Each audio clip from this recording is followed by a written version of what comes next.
Hi, my name is Charles Rohr. I'm part of the team at the SADC that handles all farmland stewardship items associated with preserve farms in New Jersey. Stewardship is defined as any activity on a preserve farm that occurs after closing. So my job at the SADC is to work through any of the permissible activities that a landowner can do on their farm after the farm is preserved and help them work through that process. The purpose of this presentation is to explain how one of those permitted activities would work, and that would be the replacement of an existing dwelling on a preserve farm. There are two types of housing options on most preserve farms. One is a house that is on the area of the farm that's covered by the deed of easement, and another is on a part of that's associated with the farm, but on what we call the exception area. Here, we have an example of a farm with one house on the preserve part of the farm and a second residence located on an exception area. Replacement of a house located on an exception area does not require the approval of the local entity or the SADC. However, it should be noted that homes on exception areas can only be replaced within the boundaries of the exception area. Replacement of a home that is located on the preserve portion of the farm involves the review and approval of both the local entity that preserved the farm and the SADC. If you're unclear who holds the deed of easement on your property, that information can be found at the top of the first page of the deed of easement. Each farmland preservation deed of easement cites the number and type of existing dwellings that are on the preserve farm at the time of closing. In the body of the deed, you will find specific language that describes the existing and future housing opportunities for the property. Most deeds of easement allow for the replacement of a house on the premises. However, the procedure involves going to the local entity, typically the County Agriculture Development Board or a nonprofit, for approval to replace the house, and if approved at that level, the next step is to bring the request before the SADC. While the evaluation process at the county level may vary based on the county, the State Agriculture Development Committee's evaluation process is fairly standard. The SADC asks three main questions when a house replacement comes in: why, where, and what. The why is the house replacement request being made in the first place? Some of the most common reasons given for wanting to replace an existing house include the presence of mold or asbestos, termite or water damage, or poor original construction. In some cases, a home may no longer be habitable. In other cases, a request may be made to replace a habitable home for medical or lifestyle reasons. Here, we have some examples of problems that have caused landowners to make replacement requests: extensive mold damage, severe termite damage and rot, or an uninhabitable residence. The what is, what will the replacement house be? Typically, we'd like to see a blueprint, an architectural drawing, a sketch, or a photo, or really just something that gives us an idea of what this new home is going to be. What we really need are the dimensions. And the dimensions would be the outside footprint of the home, including all heated living space. That could be a basement or any other portion of the house that you would heat for living.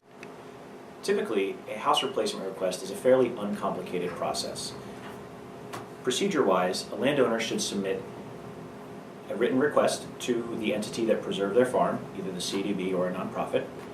They should also submit a tax map or a survey if they have one, which shows the location of the current house, as well as if they are choosing a new location for the replacement house, where that would be.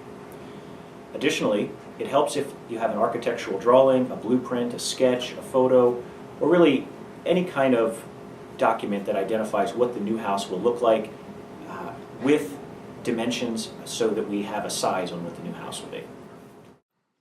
This is a good example of what the SADC looks for in the description of the new house: a basic sketch of the exterior of the proposed new home, as well as the footprint dimensions of the structure. If approved at the CDB level, the CDB would send the approval to the SADC. The SADC process for evaluating a request is similar to the county or nonprofit routine. What would happen is a staff person from the SADC would visit the farm. If a new site is being chosen, meaning it's not being built on an existing foundation, staff would evaluate that new site as well as access to it. They would also evaluate what issues might be problematic with the existing house. Where the proposed new house will be located is usually the most important factor in making a house replacement request.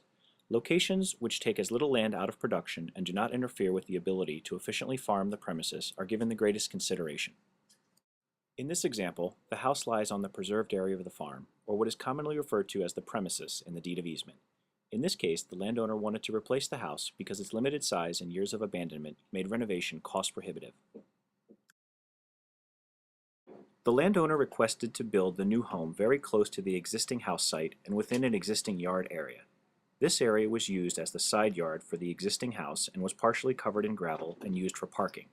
Locating the house in this area also allowed the landowner to utilize the existing driveway, resulting in no loss of usable farm ground. Because this replacement request had no detrimental impact to the current or future agricultural production activities of the farm, the request was easily approved. Next, we have some examples of location requests that would be difficult to approve or may not be approved at all. In this case, any of the three locations shown in red would disrupt the ability to efficiently farm these fields. In addition, each of these proposed home sites requires a new driveway, which also negatively impacts the ability to farm this parcel by splitting the fields in two. Our last example is a house site located in the middle of a productive farm field with a winding driveway leading to the house.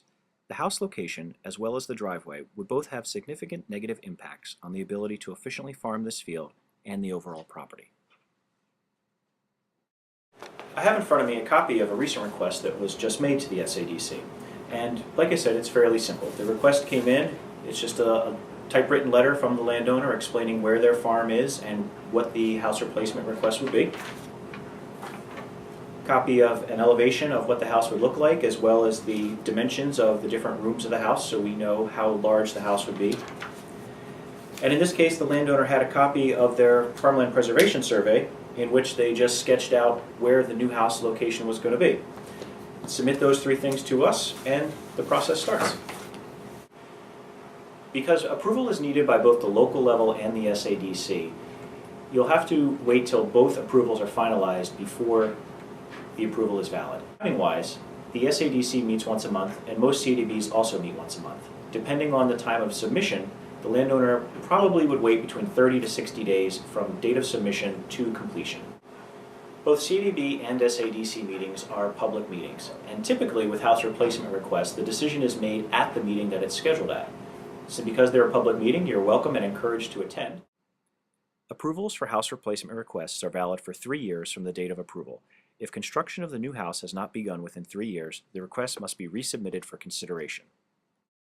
If the owner is living in the existing home is usually permitted to remain on the premises for up to 60 days from the date that the certificate of occupancy is granted on the new home. House replacement approvals are granted for specific individuals and are not transferable. Thank you for watching this presentation. If you have any questions, please don't hesitate to contact us.